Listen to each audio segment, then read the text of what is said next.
So welcome everyone to Cerulean Arts virtual tour and talk for the exhibition Rolling Hills, Open Skies, Calm Waters, featuring the paintings of Lisa BurgerLentz, Helena Grady, Sally Richards, and Magda Vitale.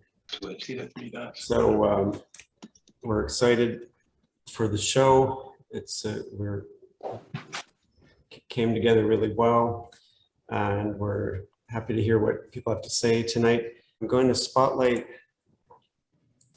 Tina's video, and we're zeroing in on one of Lisa's paintings. So hi Lisa, would you speak a little bit about I guess yourself and your work for us? So I guess I've been plein air paint. I do mostly plein air painting, and I hardly do studio work except for printmaking.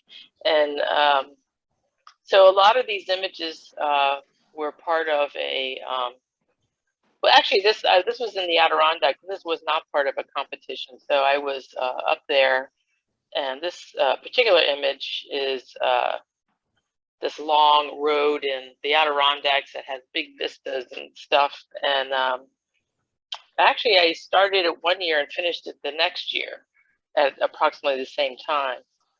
So that's in general what I do. Is I mostly do plein air painting, and I'm always trying to push myself with that. And it's what I enjoy to do. I enjoy being outside and just attempting to solve that problem of painting.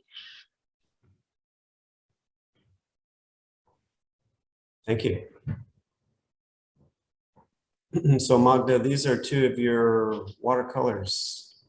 Yes. We're looking at. So can you speak about them a little bit? They're really from memory. Most of my work is done in the studio. I don't really paint plein air often, once in a while, but they're, I don't know, I always think of my work as a diary. And this has to do with heather. I had a friend who was in the hospital and wanted a gift of wild heather. And this was a trip that I made in search of heather. And so it's a memory of that particular time. I like the idea of going into the studio without any thought as to what I'm going to do, and it just happens. I feel like intuition always works well, and I don't know, it's always a surprise. So you're not using reference material for these? No. I just start making marks, and then it comes to me, oh, this is what I'm doing. I'm making a painting of a particular day when I was out in search of heather for a friend.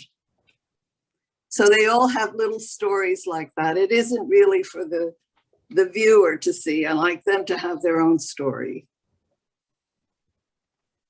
But it's always a challenge. I never know what I'm going to do. I like that. Well, it makes it exciting. It's very exciting, and usually it works.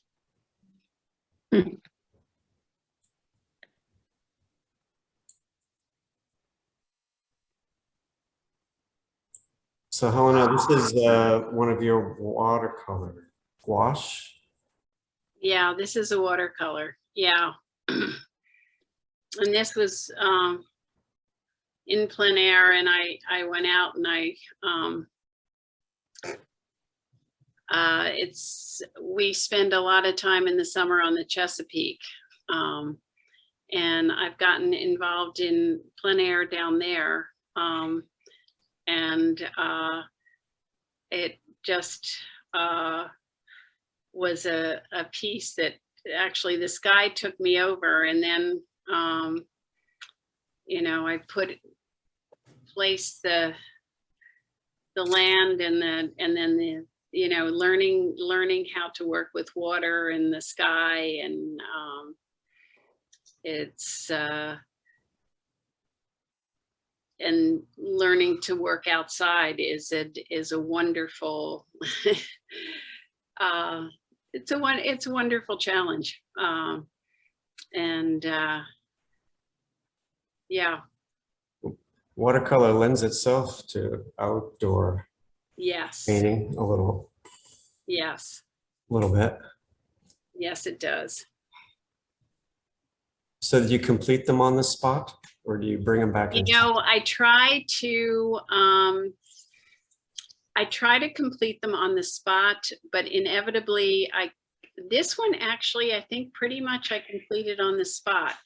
Inevitably, I find what I do is I was just out on Saturday, and I brought one back, and inevitably I can't resist to, like, I always take a picture too. So when I come back, I'm like, I just gotta get that paintbrush in one more time, you know, and I'm like, I've got an idea. And as someone said to me one time, it's a piece of paper, you know, go for it. So just to take a look at that. And that was, we were at a wedding in Wildwood Crest, and I took a picture out our motel room, and I thought, I just have to, it's the Jersey Shore, and we don't spend that much time there. And then the one on the bottom was from a trip to Italy, and that was also, I came back and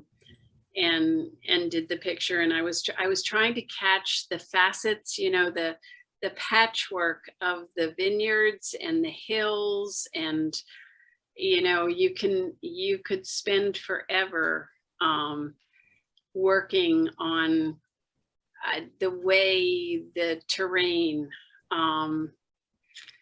is there and the light on it. It's really so wonderful. So those are very fun pieces. Yeah. So a lot of information packed into a very compact format.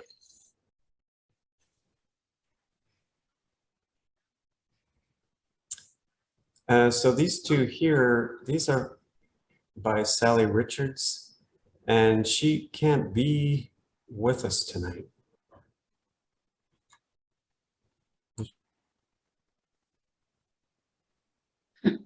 So she made a short video for us. I'll play it in a little while, but you can get the sense of what she's doing here. These are imaginary landscapes, and she's you know, trying to reach back to, like, in a sense, childhood memories, and recreate some sense of, like, simplicity and joy and pleasure here, I guess, you know, for a simpler time of childhood.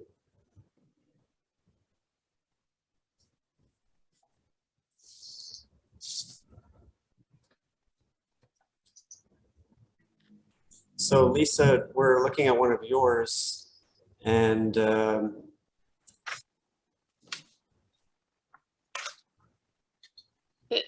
this was a plein air part of it was a competition in Crisfield, Maryland, which is at the end of, or the southern end of, I guess, the Eastern Shore, and it's near Smith Island. Smith Island's across the way, kind of, and so this has an odd title. It's called Ape Hole. I don't know the. Yeah, I was wondering about that. Like, where? Yeah, I don't know the entire story behind that, but this was at an end of a kind of a peninsula that these are kind of fishing shacks with some docks and stuff, and then it's just a big. You see the big sky, and you know, those are trails of, you know, planes going by, and it was a place that people just went out and they walked their dogs, and you know, but it was pretty kind of magical out there, really.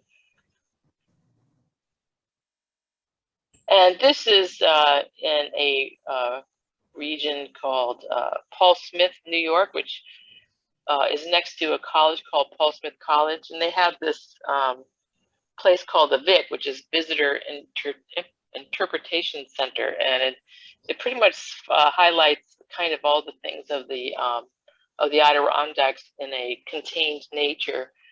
And this piece is pretty dark because it was raining actually, and but it sort of shows. And the pond is called Black Pond, and this shows you how black the pond can get. And it was kind of an interesting day to do this. I like to do some. I like to explore more interiors as opposed to the big sky sometimes. And do you always work in like this format, like this size? Is that easier for outdoor painting? Oh, the size? Yeah. Sometimes it's the size sometimes so that you can finish it on site. So say the first one was a little bigger, and I actually did that well over 4 hours twice. So sometimes this size is it's a standard 9x12 type thing. It is easier to get it done, kind of. But it would be interesting. I know what traditionally when people did plein air, they would take these, they would call these studies, and they would bring them back to the studio and make larger pieces. And that's something I've thought about doing. I haven't done it much though. I feel like I lose the freshness of being on site. But it's not, it would be something interesting to explore.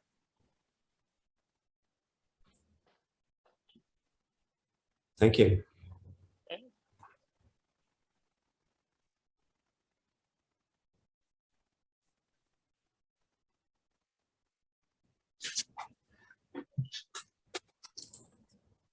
Helena, here's another of yours.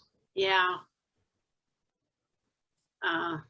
Is this a gouache? This is a gouache, yes.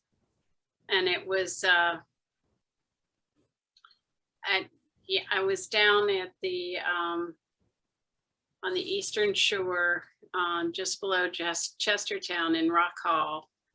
And it was a windy day, and I was supposed to, the couple of the plein air groups that this was a different plein air group, and it's a very interesting group because every once in a while you show up somewhere and you're like, how come I'm the only one here? But I was the only one here on this beach, and found a spot, and you know, you kind of just say, okay, I'm here, I'm gonna tackle this. And it was, I felt like I learned a lot. I learned about the beach and the water and rocks and distance, and that water, you know, how you, as the artist, you relive how you painted that. And yeah, you know, I can remember the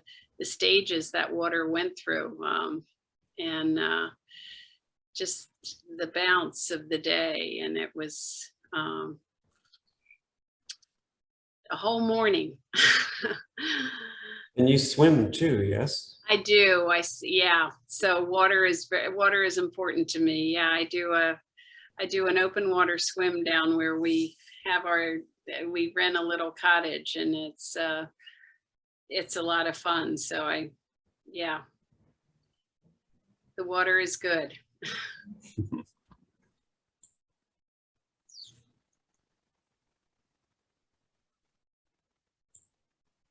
So here's another of Sally's paintings.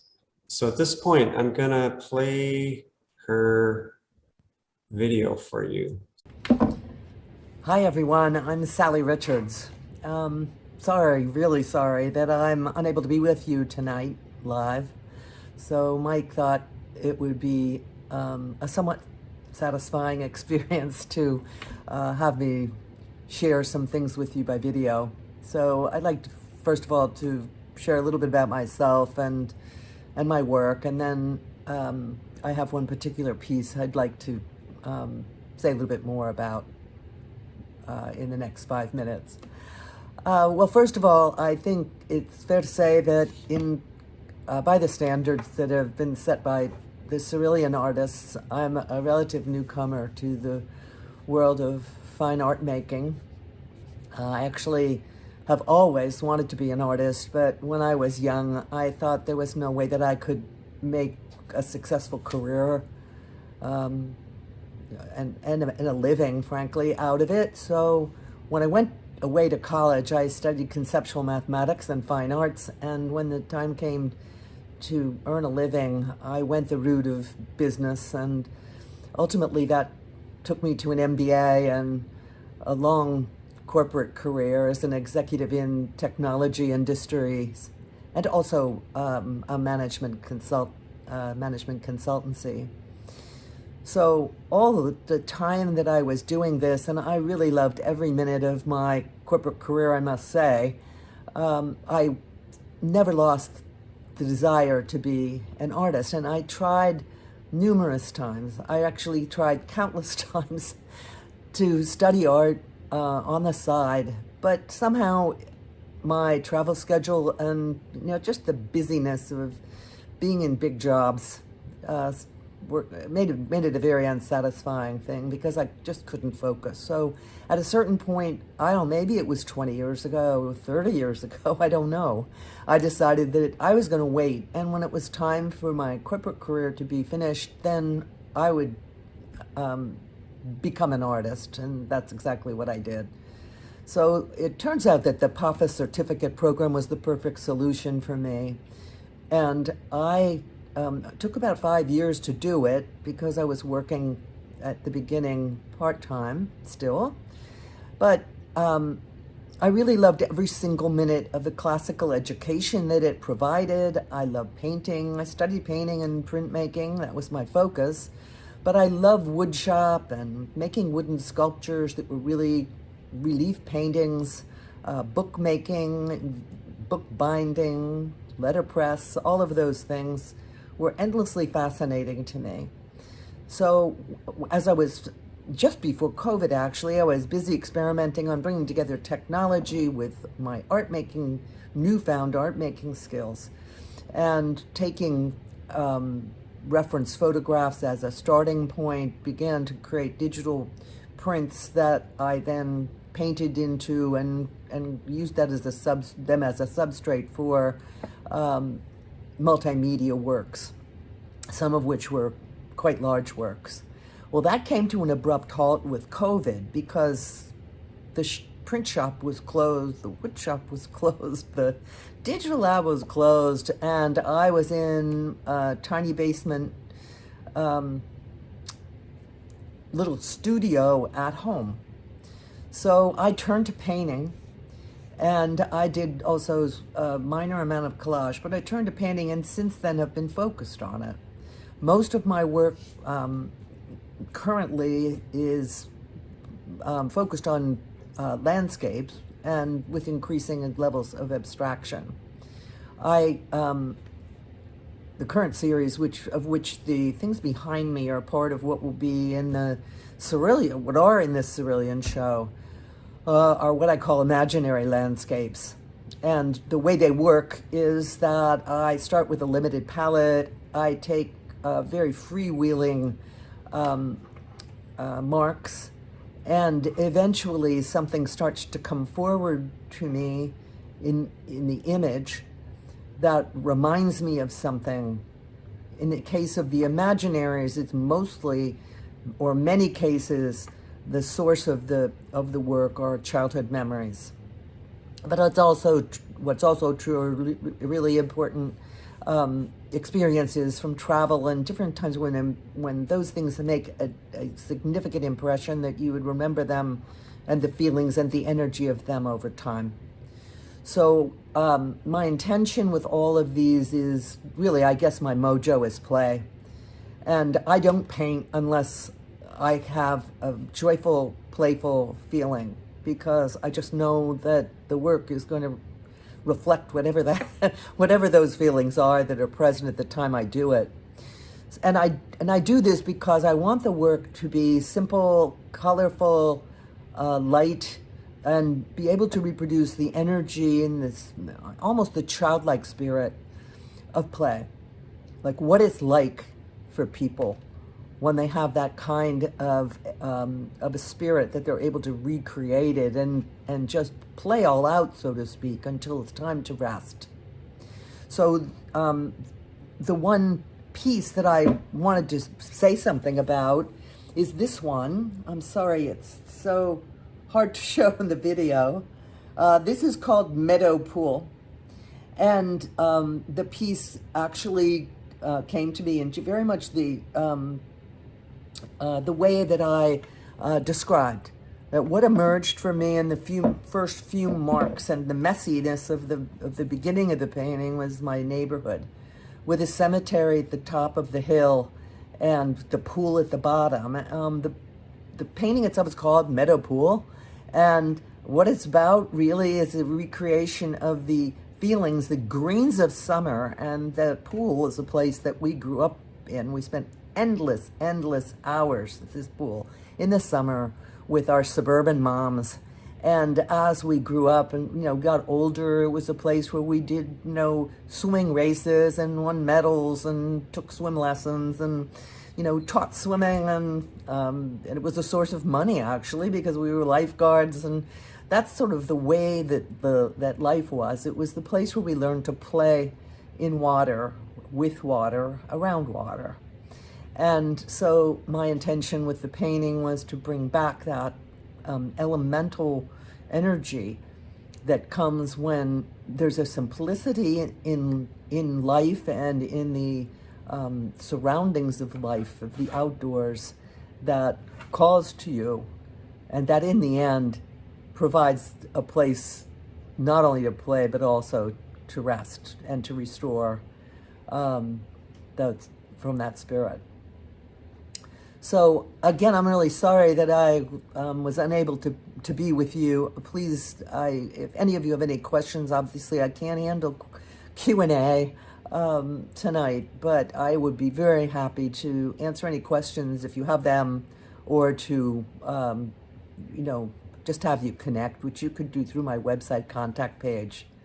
Again, I thank you for being here. I thank you for the support of the program, of the exhibition, and of course the great work that Cerulean continues to do. Good night. So Helena, you had mentioned earlier that you're doing your art full time now, yes? Yes. And it was a part of your life during your career, but less so. Can you talk about that a little bit? Sure. I actually started a long time ago in my senior year in high school. I promised not to take more than an hour to tell the story. No, but I did a summer at PAFA, and it was such a life-changing experience for me. And I, anyhow, did some art in college, and actually always just thought I would do art and do art and do art. And then finally I reached 50 and had some life experiences that, I decided that if I was going to do art, I should do art, or I should not talk about doing art. So I said, when Mike and I were talking, I said, I've always been an artist. I just, was able to come out more as an artist then. And I just started back really organizing my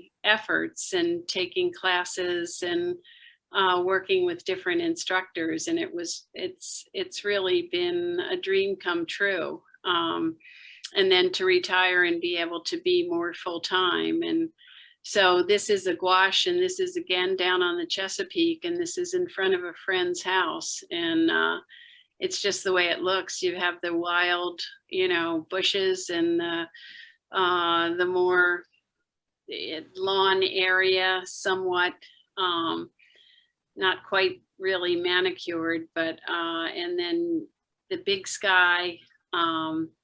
I think it was Lisa, you said that with one of yours, that you have the big sky there and then the water. And this is actually an area that I swim every day. Sometimes with some friends, sometimes just myself.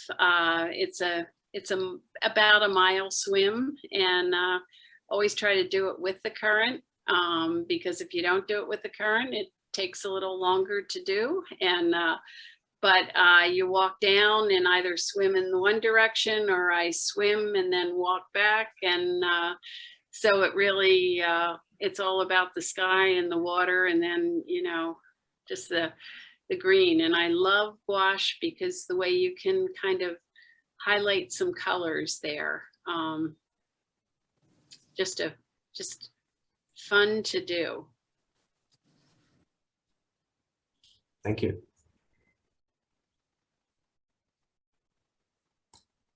So Lisa, I think we met at Academy, probably. Yes. When you were in the print shop. Yeah. Yeah, I've been in the print shop for a long, long time. Yes. And you went to school there, correct? Yes, I went to the Academy kind of mid-career type thing. I was more of a graphic illustrator type person, and that's what I trained in. I went to American University and Pratt Institute, and I was working and stuff, but then circumstances led me down to live in Philadelphia, and then I decided I started to take some classes part-time at the Academy in the early 90s, and then I got sucked into the certificate program, which I really am so glad that I did. And they're not big on landscape so much, but I always for my last 2 years I would always do more landscape than like figure work. But I did enjoy the teacher. I always enjoyed doing the figure, but it's not really part of my my work so much. But I enjoy doing it. I mean, it's a good training, as we know. That's the concept. Yeah, it gives you the foundation. Yes. So ever since then, I have been doing, you know, landscape, and then I got involved with these plein air competitions, which are pretty motivating, but a little can be stressful. But it's an interesting thing to do. Kind of, you're going out somewhere and you're with a lot of other artists who are doing the same thing at the same particular time. And during COVID, some of these events have become more long-term. So for 2 months, you'll try to be painting, and then you'll have an ending show at certain places. The barn over there it was in Willistown. It was part of a land arts event where a lot of people were painting over a whole year in various locations on people's private properties in various places in Pennsylvania and mostly Pennsylvania. So it's a kind of a circuit type thing going on with that, but I don't. Sometimes I feel like it affects my style because I'm exposed to a lot of other type of styles, and there's a tendency in this plein air world to go more realistic, which I do like and everything. But there is more of a trend towards that, which is reflected in my work, I think. So do you enjoy the influence of others when you see them, or do you? I do. Sometimes I'm blown away by what people can do within, the time frame that you're given, and that's why some of these works are so small, because you're given you're number one, you're required to do it plein air, and you're required to do it within the time frame, and it does affect the outcome. But there are some people who get out there and they do bigger pieces and to wow the judges, kind of thing, and so kind of fun. But it's not as introspective as it probably as I'm hearing from my fellow artists today. Must be a lot of pressure if it's a competition. It is, but you also get into the zone. Like this piece was in, and you're always in really great places. This piece was during the Chicotique plein air event, and this is a place where a lot of birders were. I was on a bridge, and there was just tons of birders coming and checking out the migratory bird. Plus, there's ponies in this, not in this particular painting, but you'll see ponies walking around in these landscapes. It's kind of fun. It's really fun, really. You know, it's a whole lifestyle type thing because you're going to these locations and you're staying there, and then at the end you have a show. So there's a little bit of pressure to come up with something that's decent enough to frame. So how many competitions do you do a year?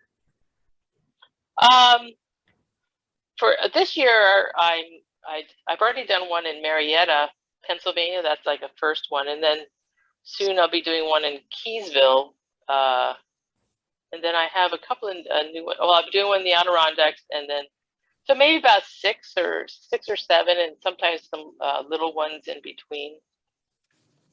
6 or 7, that's a lot actually. So this year I'll probably be doing 5 or 6. Thank you. Mm-hmm. So Magda, did you say you attended Moore College? Yes, I did. And also Scout? And I also went to Skowhegan. And I also have been involved with the Ballinglen Foundation in Ireland. So can you tell us about that? Well, Margot and Peter Maxwell are Philadelphia people. They were art dealers and they loved this particular village in Ireland, and they decided to start a foundation where they could invite artists to come and work there. And that was 32 years ago. And I was invited and I loved it and I worked. I had no intentions of ever going to Ireland particularly, but I ended up buying a house there. And so I go every year, except for the last 2 years. And it's a wonderful place to go and paint and nature. And we have a visitor that has been there with me. So, Me? And this work is, I guess, it's like land, the shapes of old fields and plants. And I love to just look at it and just make abstractions of what I see. I just wonder about the intuitive side of us, you know, it's sort of a side that's not seen, and I often think about that. Like there are two worlds, our interior world and our exterior world. And so, I don't know, this one, the one on the left was one that I thought of as far as flying and seeing the shapes of the land.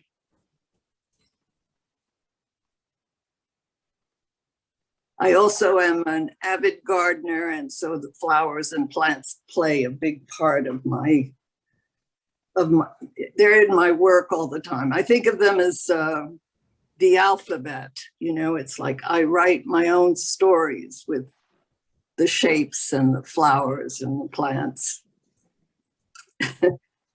So you're planning to go back to Ireland? I'm leaving on the 16th. Oh, okay. Right around the corner then. Yeah. Are you looking forward to it, I guess? It's a nice time to paint and see friends. So it was a wonderful experience to go there the first time and just meet artists from different parts of the world. You know, they come from everywhere. Thank you. Oh, and here's one, here's the other large oil. That is the Windy Gap again. That's the same area where the night painting, and this was sort of a day paint. And And part of it is invention also, but it was a special place that I saw in Ireland 2 years ago, and it was called the Windy Gap, and I loved it.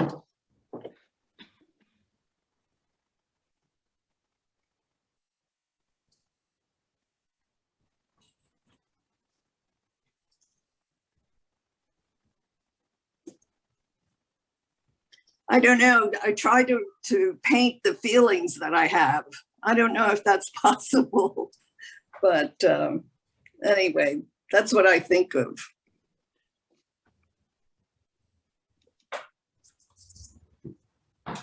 Thank you.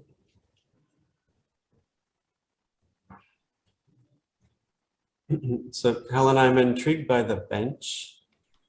Oh, the bench. Yeah. So the bench captured me. This is actually in southern France.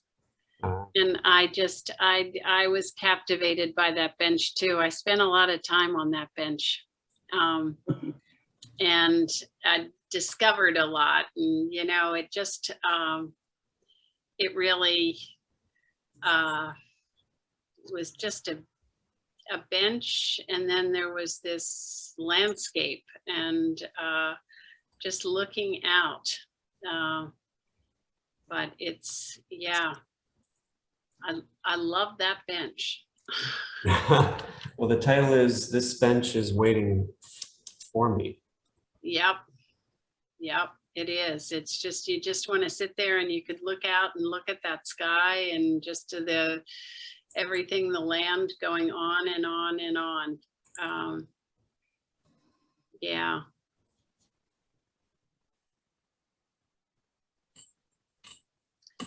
And then the top piece is, so the bottom is gouache, the top one is watercolor, and this was a plein air piece that was just mowed fields, and I still look at it and I want to go back and revisit it. It was, again, just there's an airfield actually. It's a very, they have, just a very small airfield, and it really is a field. It's not a, and I happened to look over and there were these mowed fields, and there's so much farmland down where we go, that just to see the purples underneath the yellows, and the colors are captivating. They just keep pulling you back. And of course the skies are enormous.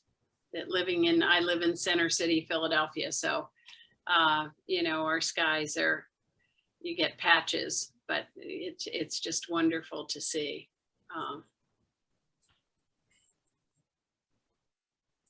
Thank you.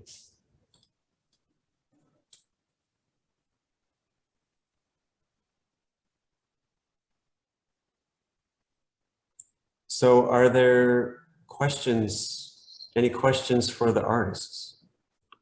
Oh, there is a question in the chat.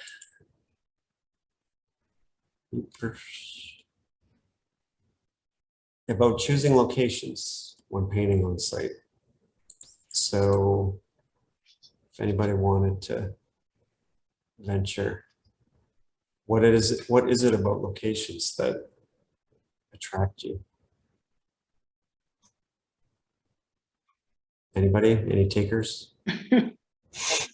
It's really for those people who paint on site. So Helen and Well, it's, you know, you kind of, having just not been outside for a long time because of winter and then going out last Saturday, you know, you go through confusion. There's so much to choose from. I was on a kind of farming, there were buildings, there was water over it somewhere. You know, you arrive, you kind of have to walk around and find something, and then you realize you have to set your stake down and choose. And then if I can akin it to coming into a still life at Pafa and you see some plastic fruit. And it really, every time I look and I'm like, oh, really? Oh, come on. And then all of a sudden you fall in love with that, you know, that vase you painted before, and the banana and the orange, and, you know, you just, and you focus in, and maybe you have a frame that you put that to me helps, you know, so you can close it in. And, you know, it's just the arrival of defining what you want to do. At least that's where I am, you know, and you figure it out. But it takes, for me, it takes time.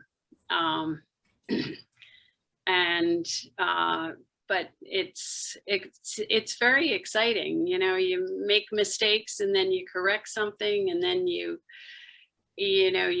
find something else, and, you know, you just eventually, I mean, you kind of dive in at one point and say, I'm here to paint. It's time to get going, you know. So hopefully that helps. Interesting. Lisa, how about you? When I'm looking for a place, often I'm a little bit familiar with it, and sometimes I'm not familiar with it. And sometimes you can really waste a lot of time driving all over the place. For instance, I did I was part of the community paint out that was part of the Wayne plein air. And I decided to participate. So I decided, where am I going to go? So I was driving around Wayne and couldn't find anything. And then I said, oh, let me go up to Valley Forge. And I was driving around Valley Forge forever and ever. And that can be such a waste of time. But I did manage to get a painting out of that day. But in general, I often find a place and I sit there and I'm focused on it, and then all of a sudden I'll turn around and say, oh, wait a minute, that looks like a good place right behind me, type thing. And often I've heard from some plein air people that you know, you can make a painting anywhere because you're designing it, and you're not the photographer making a postcard. And but sometimes it's nice to have a place that's sort of inspiring or is a pleasant place to be. So it might be, you might find a space, a view that's really terrific, but if you're on like a busy road or over an overpass, it may not be, or if there's a lot of people walking by, it may not be a pleasant place to be. So it's a combination of finding a place that's comfortable to be painting, and then also something that's a beautiful place to paint. And often you see, often it's a place that many people have painted before. So I guess great minds think alike, type thing. Take a stab at it. And yeah. the last question is, do you use an umbrella to shade your paper or painting when you're outside? I try to set myself up in the shade. So I don't right now use an umbrella, but if you're going to be out there for a couple hours, I just know I kind of need to be in the shade. So that's the way I solve it. I don't know about anyone else. Well, when sometimes you're out for almost 4 hours, I am anyway, and the sun will change and it could be hot. Often the umbrella for me is a good way to stay cool. But if it's windy, it won't work because it'll blow away. Sometimes I'm in the sun, so I have to sort of deal. Yeah. And the light changes. I saw that. You just have to decide what you're going to do about it. And I know a long time ago when I was out for a full day, it was like you had your morning painting and you have your afternoon painting. So you just make the change because you can't do it all day. Or if you see an interesting shadow, you may want to just pop that in and then stick to it, kind of thing. Yeah. Exactly. All right. It's true, the sun is constantly changing. or not, or there's no sun, then the clouds come in or something like that. You don't have control over the environment too It much. changes, yeah. Yeah. Yeah. All right, well, thank you, Lisa, Helena, Magda, and Sally. It was a great talk. And Thank you, Mike. Yeah. thanks everyone for coming, and hope you have a great night. Good night. Thanks. Okay. Thanks, Mike and Tina. And thanks all fellow artists and all the visitors.